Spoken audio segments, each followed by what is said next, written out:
জল আমাদের জীবন, জল ছাড়া আমরা বাঁচতেই পারবো না। কিন্তু জানেন, প্রাণী জগতে এমন একটা প্রাণী রয়েছে যে সারা জীবনে একটুও জল খায় না। যার কথা বলছি তার নাম হচ্ছে ক্যাঙ্গারু র্যাট। এই ক্যাঙ্গারু র্যাট পাওয়া যায় মরুভূমিতে। এরা এক বিন্দু জল পান করে না।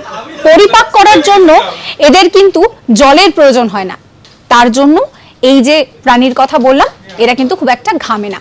এদের পা অন্যান্য ইঁদুরের থেকে বড় হয় বলে এদেরকে বলা হয় ক্যাঙ্গারু র্যাট। এবং যেহেতু এদের জল একেবারেই প্রয়োজন হয় না, তার জন্য যেটা বললাম যে এদের ঘাম হয় না।